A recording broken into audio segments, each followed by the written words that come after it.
오늘은 우리가 함께 사사기 3장 12절 말씀부터 30절까지 말씀을 보겠습니다. 간만에 긴 이야기인데 한번 주목해서 우리 한 목소리로 같이 봉독하겠습니다. 이스라엘 자손이 다시 주님께서 보시기에 악한 일을 저질렀다.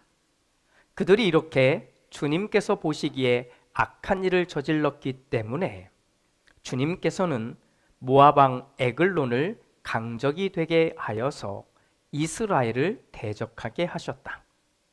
에글론은 암몬 사람과 아말렉 자손을 모아 이스라엘을 공격하고 종려나무 성읍인 여리고를 점령하였다. 그래서 이스라엘 자손이 18회 동안이나 모압 왕 에글론을 섬겼다. 이스라엘 자손이 주님께 울부짖으니 주님께서 그들에게 한 구원자를 세우셨는데 그가 곧 베냐민 지파 게라의 아들인 왼손잡이 에훗이다. 이스라엘 자손은 에훗을 시켜 모압 왕 에글론에게 조공을 보냈다. 그러자 에훗은 길이가 한 자쯤 되는 양쪽에 날이 선 칼을 만들어서 오른쪽 허벅지 옷 속에 차고 모압 왕 에글론에게 가서 조공을 바쳤다. 에글론은 살이 많이 찐 사람이었다. 에훗은 조공을 바친 뒤에 그 조공을 메고 온 사람들을 돌려보냈다. 그러나 에훗 자신은 길갈 근처 돌 우상들이 있는 곳에서 되돌아와 에글론에게 임금님, 제가 은밀히 드릴 말씀이 있습니다 하고 아뢰었다. 왕이 모시고 섰던 부하들에게 물러가라고 명령하자 그들은 모두 물러갔다. 에훗이 왕에게 다가섰을 때에 마침 왕은 시원한 그의 집 다락방에 홀로 앉아 있었다. 에훗이 임금님께 전하여 드릴 하나님의 말씀이 있습니다 하니 왕은 자리에서 일어섰다. 그때에 에훗은 왼손으로 오른쪽 허벅지에서 칼을 뽑아 왕의 배를 찔렀다. 칼자루까지도 칼날을 따라 들어가서 칼끝이 등 뒤로 나왔다. 에훗이 그 칼을 빼내지 않았으므로 기름기가 칼에 엉켜 붙었다. 에훗은 현관으로 나가 뒤에서 다락방 문을 닫고 걸어 잠갔다. 에훗이 나간 뒤에 그의 부하들이 와서 다락방 문이 잠겨 있는 것을 보고 왕이 그 시원한 다락방에서 용변을 보고 있다고 생각하였다. 그러나 오랫동안 기다려도 왕이 끝내 다락방 문을 열지 않으므로 열쇠를 가져다가 문을 열고 보니 왕이 죽은 채로 바닥에 쓰러져 있었다. 그들이 기다리는 동안에 에훗은 몸을 피하여 돌 우상들이 있는 곳으로 지나서 스이라로 도망쳤다.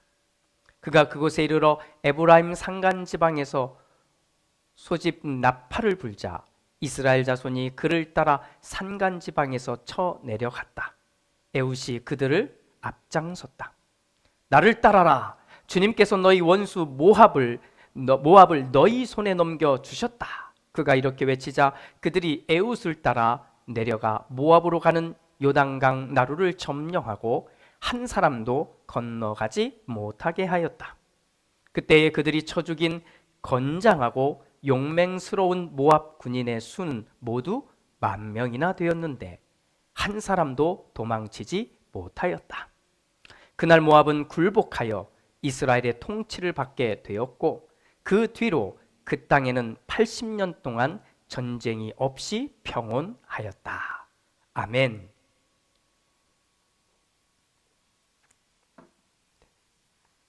간만에 성경을 긴 스토리를 모두 다 읽어보았습니다. 읽다가 보니까 좀 이해를 돕기 위해서 제가 저의 버전으로 오늘 읽은 이 스토리를 먼저 정리하고 오늘 이 스토리 속에 담긴 메시지를 함께 나누도록 하겠습니다. 지난주에 우리가 함께 보았던 사사의 이름이 온니엘입니다. 앞으로 사사라는 이름이 계속 등장할 텐데 이 사사라는 말은 하나님께서 세우신 지도자를 말하는 겁니다. 또는 하나님께서 세우신 구원자 또는 리더, 이런 역할을 하는 사람을 그렇게 부른다 이해하시면 좋겠습니다. 자, 사사 온니엘이 죽고 난 뒤에 이스라엘은 다시 하나님을 떠나갑니다. 이스라엘 사람들의 기억 속에서 하나님이 사라져 버린 것입니다. 그러자 하나님은 오히려 이웃에 있던 하나님을 믿지 않았던 모압이라는 민족, 그 민족의 에글론 왕에게 힘을 실어주게 됩니다. 에글론 왕이 힘을 얻게 되자 이 에글론 왕이 옆에 같이 더불어서 살고 있었던 암몬과 아말렉 사람들과 힘을 합쳐서 이스라엘을 공격하게 됩니다. 그리고는 그 공격의 첫 번째, 어쩌면 가장 큰 성읍이라고 말할 수 있는 여리고를 점령하게 됩니다. 오늘의 이야기의 배경도 이 여리고성이 될 것 같습니다. 그렇게 이스라엘은 모압왕 에글론 밑에서 무려 18년 동안 지나게 됩니다. 자, 크게 당했습니다. 자, 그러면 이스라엘은 우리 생각으로는 바로 하나님을 찾을 것 같은데 그들은 하나님을 찾는 방법이 아니라 자기들이 하고자 하는 방법으로 시간을 보냅니다. 정말 열심히 찾았겠지요. 이 모든 상황을 수습하고 이겨내려고. 그런데 해결되지 않자 그제서야, 무려 18년이 지나서야 이스라엘은 하나님을 향해 고개를 들고 하나님을 향해 부르짖기 시작한 겁니다. 그때 하나님은 이들을 구원해내기 위해서 한 사람, 즉 에훗이라고 하는 이 사람을 세우게 되고 이 사람을 에글론 왕에게 보내서 에글론 밑에서 지배를 받고 통치를 받고 있었던 이스라엘 사람들을 구해내려고 하는 일을 시작하는 겁니다. 자, 지금부터가 에훗이 벌이는 스파이 작전, 첩보 작전 같은 내용이 되겠습니다. 에훗이 지금까지 18년 동안 계속해왔던 이 모압왕 에글론에게 바치는 조공이죠. 곡물을 들고 사람들과 함께 찾아갑니다. 그리고 곡물을 다 드리고 난 뒤에 돌아오다가 자기 자신만 에글론 왕에게 되돌아갑니다. 왜냐하면 되돌아가서 이렇게 말하는 겁니다. 우리 하나님께서 왕에게 하신 말씀이 있어서 전해주러 왔다는 겁니다. 자, 그리고는 이 말은 은밀하게 해야 되니 다른 사람을 물려달라고, 좀 비켜달라고 요청하게 되고 왕은 자기 밑에 있던 부하들과 신하들을 방에서, 그 건물에서 좀 나가 있도록 명령하게 됩니다. 그리고는 은밀하게 하나님의 말씀을 한다고 하니 에글론 왕이 앉아 있다가 일어서서 에훗에게로 다가서자 그때 왼손으로 오른쪽 허벅지에 있던 칼을 꺼내서 이 왕의 배를 찌르게 됩니다. 자, 그리고는 나와서 이 상황을 다 설명하기는 어렵지만 왕이 있던 방과 신하들이 있던 방 사이에는 약간의 공간이 있었던 것 같은데 나와서 에훗이 그 문을 걸어 잠굽니다. 그리고는 유유히 신하들이 보는 앞을 지나서 그렇게 나가게 됩니다. 신하들은 이제 에훗이 왕을 만나고 갔으니 이제 왕에게 가야겠구나 하고 찾아 들어간 겁니다. 그런데 왕이 있는 방문이 잠겨 있는 거예요. 이때 이 신하들은 무슨 생각을 하게 되냐면 오늘 성경은 그렇게 기록하고 있어요. 왕이 시원한 방에서, 이 다락방일 텐데 시원한 방에서 아주 시원하게 용변을 보고 있구나라고 생각했다는 겁니다. 혹자는 이런 상황에 대해서 이렇게 해석해주고 있습니다. 왕이 이 내용은 좀 징그럽기도 하고 비위가 좀 상할 수도 있는 표현인데 왕이 배를 찔렸습니다. 아마도 거기에서 무엇인가 좋지 않은 것들이 막 나왔겠지요. 근데 나온 이 비릿하고 좋지 않은 냄새들이 문 밖에 있는 신하들에게는 마치 용변을 보고 있는 것 같은 느낌을 갖게 해줬다는 겁니다. 또 하나 조금 더 들어가 보면 왕은 바로 죽지 않고 약간 시름시름하며 신음을 냈는데 이것이 화장실에서 나는 그 소리처럼 들렸을 수도 있다라고 이렇게 해석합니다. 아무튼 한참 지나도 인기척이 없자 신하들이 방문 열쇠를 가지고 가서 문을 엽니다. 그리고 문을 열자 조금 전까지만 해도 이 땅에 신처럼 군림했던 왕이 비참하게 죽어 있는 모습을 발견하게 됩니다. 신하들과 부하들은 아마도 정신줄을 놓게 되었을 것 같습니다.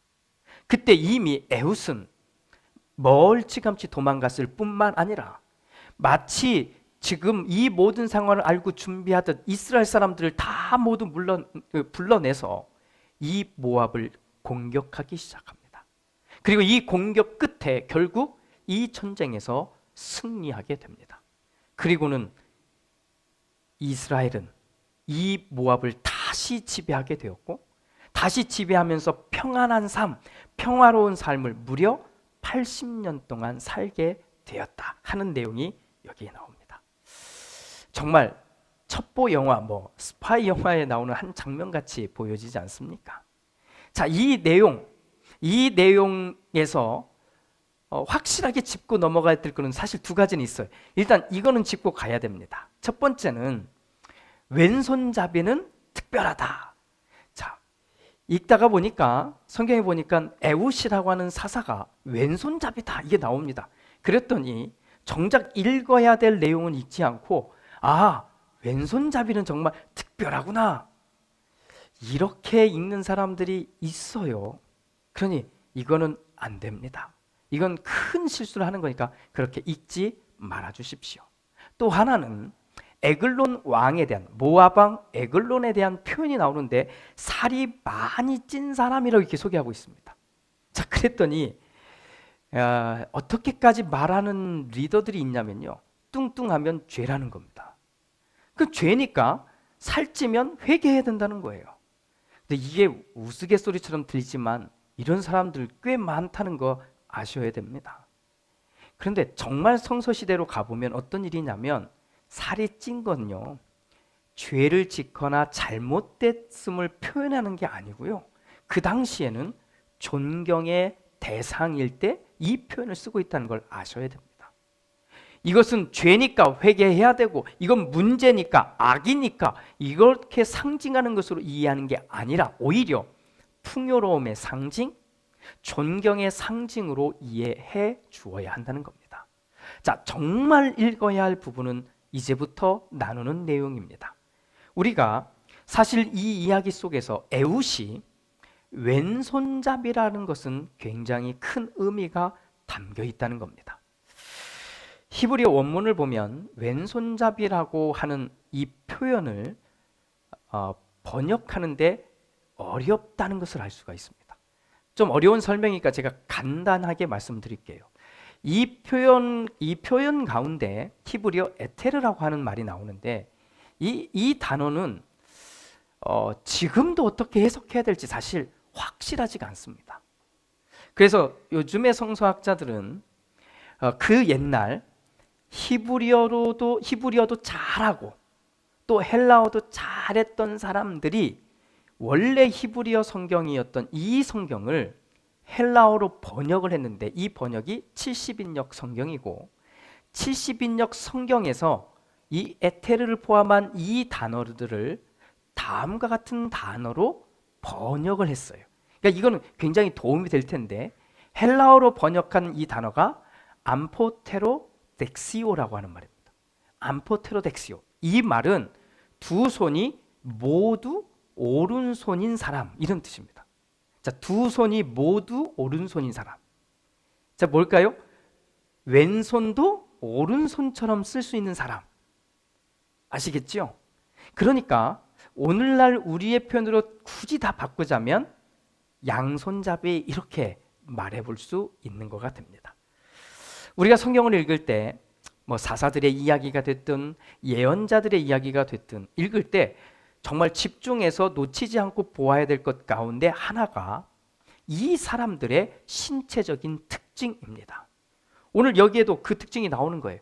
굳이 그 표현을 쓰지 않아도 될 텐데 그 표현을 썼다는 것은 의미가 깊이 담겨 있다고 하는 겁니다. 여기에서 에훗이 그렇습니다. 에훗의 이야기, 에글론 왕을 죽였다, 하나님이 그를 사용하셨다, 이렇게 쓰면 되잖아요. 그런데 굳이 왼손잡이 이야기를 꺼내들고 그리고 그 표현을 가지고 계속 사용하고 있는 걸 보면 무엇인가 깊은 의미가 있는 겁니다. 그럼 무엇일까요? 여기는 어떤 내용이 담겨져 있을까요?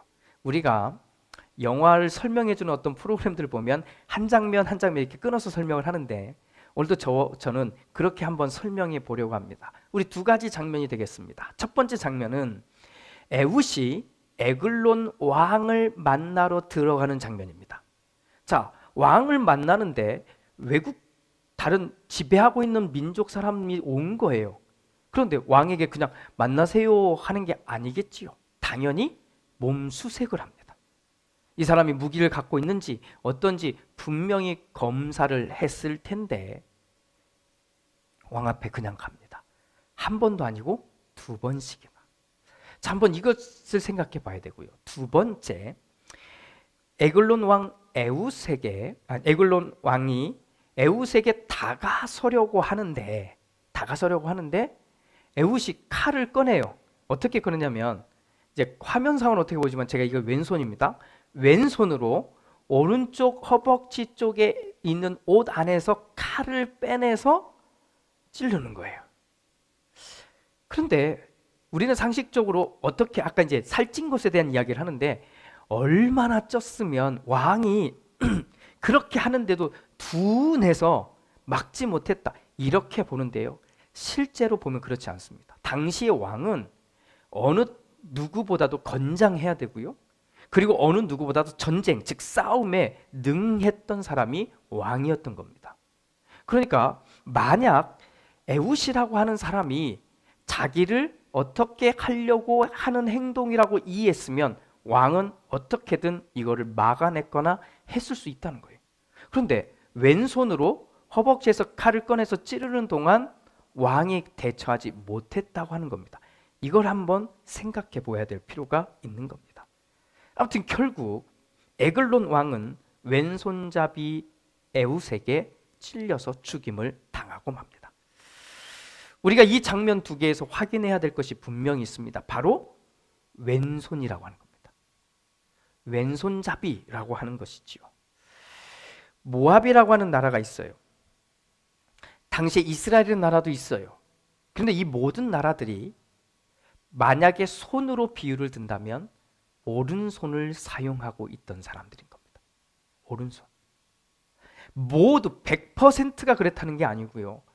당연히 그 사람들은 생각할 때 남자는 또는 장수는 군인은 당연히 오른손을 쓴다는 것으로 상식화되어 있는 세상인 겁니다. 여기에 왼손잡이가 없던 그곳에 전혀 당연히 왼손을 쓰지 않을 거라고 생각하는 그 사회, 바로 이것이 오늘 우리가 보고 있는 이 세상입니다. 모압이라는 나라와 모압 사람들, 그리고 18년 동안 모압의 지배를 받았던 이스라엘과 이스라엘 사람들 모두 당시 대부분의 사람들은 오른손을 사용하는 오른손잡이의 삶이었다고 볼 수 있는 겁니다. 그렇게 그들은 모압의 신인 그나스를 섬기며 살았고 살아야만 했습니다. 그것이 대부분의 사람들의 특징인 겁니다. 그냥 이렇게 표현하면 됩니다. 다 그렇게 살았다라고 보는 겁니다. 그나스라고 하는 이방신을 섬기는 바로 모압 사람들이 오른손잡이였고, 이 모압의 지배를 받아서 살았던 사람 이스라엘 사람들이 오른손잡이였는데 이제는 정말 소수에 불과한, 어쩌면 몇 명 남지 않은 사람들 가운데 있었던 왼손잡이 에훗을 또는 양손잡이 에훗을 하나님은 사용해서 이 모든 사건을 마무리했던 겁니다. 모두가 오른손잡이의 삶을 살았던 모압 사람들, 자, 그랬기 때문에 에훗이 왼손으로 단검을 자기 오른쪽 허벅지에서 꺼낼 때까지 이것이 특별히 다른 무서운 일이 벌어질 것을 예상하지 못했던 이야기가 되고 있는 겁니다. 또 검색을 해도 무기를 당연히 차고 있으면 어디에? 오른손이 뺄 수 있는 위치에 놓여 있었어야 한다는 거지요. 이 두 가지 모든 상황을 지나서 오늘 이 사건이 마무리되고 있는 겁니다. 에웃이라고 하는 이름은 에라고 하는 말이 어디에라고 하는 말이고, 후드라고 하는 말이 영광 또는 도움이라고 하는 말입니다. 그래서 에웃이라는 말은 나의 도움은 어디로부터 오는가? 나의 영광은 도대체 어디서부터 오는가? 이런 의미를 담고 있다고 보시면 됩니다. 모압 사람들, 그리고 모압의 지배를 받고 있던 이스라엘 사람들은 너무나도 당연히 내가 열심히 사는 나의 능력이, 내가 사는 방법이, 또 내가 지금 바라보고 있는 그나스라고 하는 모압의 신이 나에게 도움을 줄 것이고 나의 영광의 출발지고 근원지라고 생각했던 겁니다. 이것이 그 당시에 거의 모든 사람들이 사는 오른손을 사용한 사람들의 삶의 방식이었던 겁니다. 그때 왼손잡이 또는 오른손 양손잡이인 에웃은 자기 자신의 삶을 통해 나의 도움은, 나의 영광은 하나님에게서 온다는 것을 말해주고 있는 겁니다. 저는 개인적으로 왼손잡이라는 번역보다는 양손잡이라는 번역이 더 원문에 가깝다 이렇게 생각을 합니다. 하지만 이 스토리를 읽어감에 있어서 왼손잡이라는 표현은 오히려 더 생생하게 이 장면을 우리에게 보여주고 있다고 저는 또한 생각합니다. 모압 사람들이 볼 때 에웃은 평범한 사람입니다. 왜냐하면 그가 볼 때 오른손을 잘 썼거든요. 그냥 다른 사람들처럼 잘 썼거든요. 하지만 그가 정작 에웃이 자신의 임무를 완수할 때는 왼손을 사용했던 겁니다. 사랑하는 교회 여러분, 사사 온니엘이 있는 동안 40년 동안 이스라엘은 하나님을 바라볼 수 있는 기회가 있었습니다. 또 하나님의 은혜를 사실은 경험하고 있었습니다. 그런데 온니엘이 죽고 나자 이스라엘은 곧장 하나님을 자기들의 기억 속에서 보내버립니다. 잊어버립니다. 사라지게 만듭니다. 그리고는 정말 곧장 모압의 신 그나스에게로 달려갑니다. 무려 18년 동안 모압의 지배를 받고 있던 이스라엘, 이 이스라엘은 이 가나안 땅에서 하나님의 백성으로서 살아야만 했던 모습이 있습니다. 그것은 오늘의 표현을 빌리면 모압을 비롯한 모든 가나안 땅의 사람들이 오른손으로 산다면 이스라엘만큼은 그 땅에서 왼손잡이로 살았어야 합니다. 유독 이스라엘만이 왼손을 가지고 살았다는 의미는 이겁니다.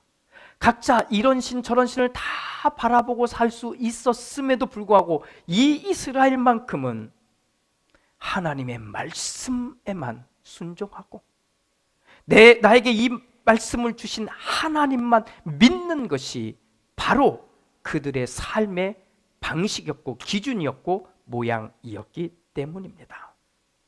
하지만 세상이 참 좋았던 이스라엘, 순식간에 세상으로, 가나안으로, 모압으로 그냥 내달리고 젖어가고 빠져들어갔던 이스라엘 사람들, 그들을 하나님은 건져내기 위해서, 그렇게 오른손잡이로 살아가는 그들을, 그렇게 살고 있는 그들을 건져내기 위해서 하나님은 왼손도 사용하는, 양손을 사용할 수 있는 이 에웃을 사용하셨던 것입니다.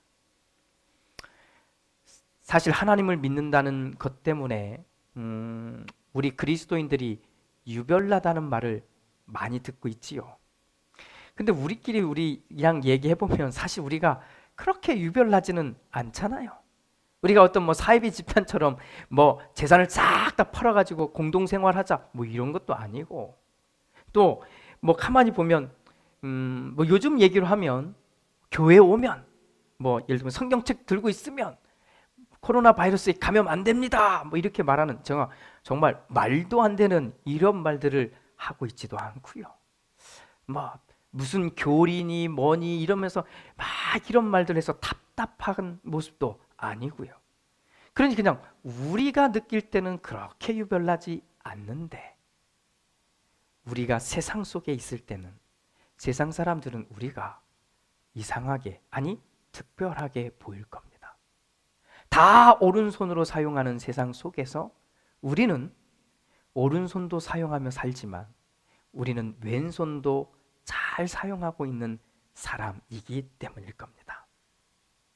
그렇게 우리는 우리에게 주어진 오늘의 삶을 사실은 이 양손을 다 사용하고 있는 겁니다. 자, 한쪽만 이야기할 수 있을 것 같은데 그냥 우리 이렇게 얘기죠. 양손 다 사용하고 있는 거예요.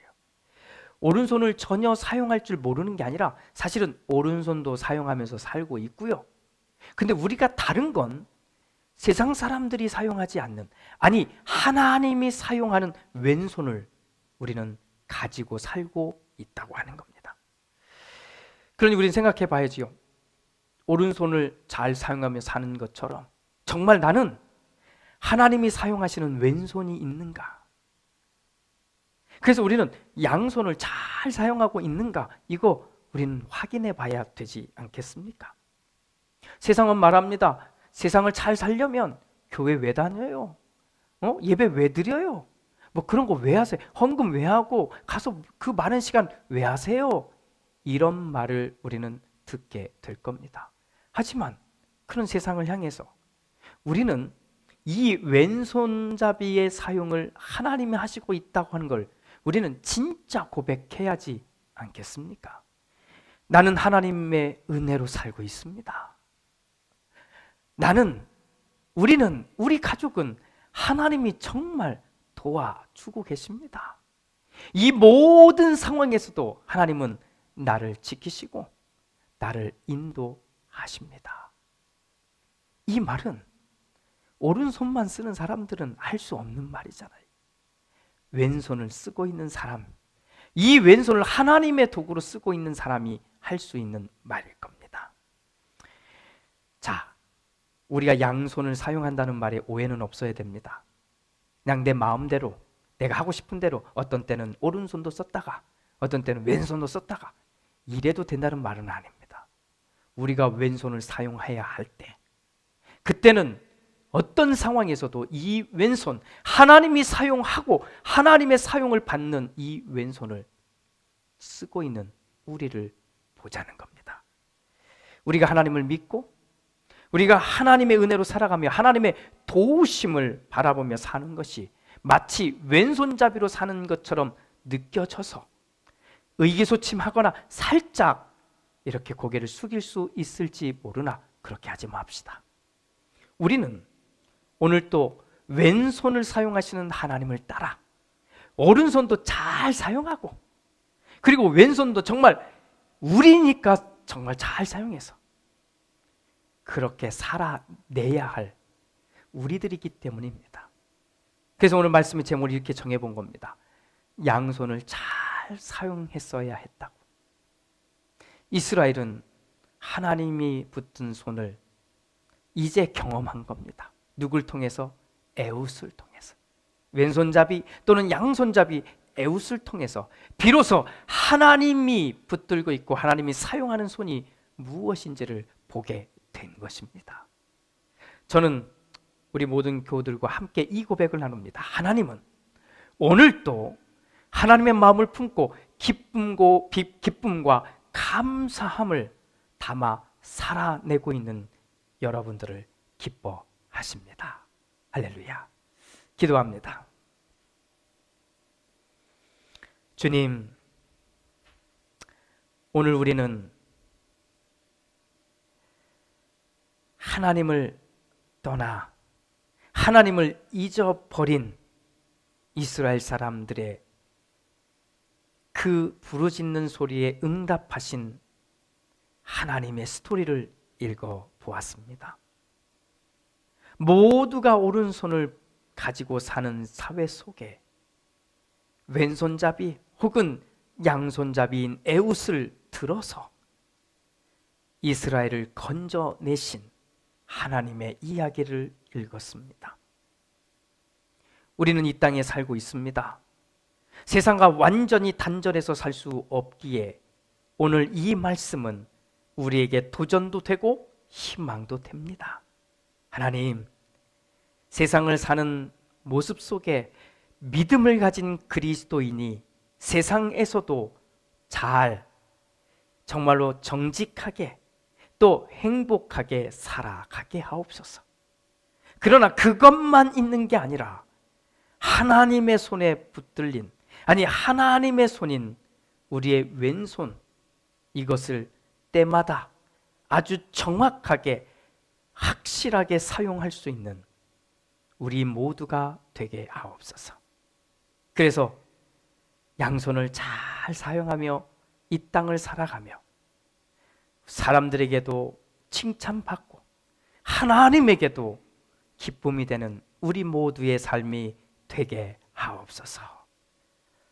지금은 우리 주 예수 그리스도의 은혜와 아버지 하나님의 그 크신 사랑하심과 성령 하나님의 은총이, 하나님이 사용한 왼손잡이, 하나님이 사용한 양손잡이 에웃을 통해 어둠에서 건져 올려진 이스라엘의 이야기를 읽으며 오늘 이 말씀을 나누는 우리가 양손을 잘 사용해서 하나님의 사람으로 넉넉히 이 세상에서 당당하게 살아가겠다고 이렇게 마음에 다짐하고 결심한 우리 모두 위에, 또 그렇게 결정하는 가정들과 자녀들과 우리에게 주어진 모든 삶의 자리들 위에 이제로부터 영원토록 함께 하시옵기를 간절히 축원하옵나이다.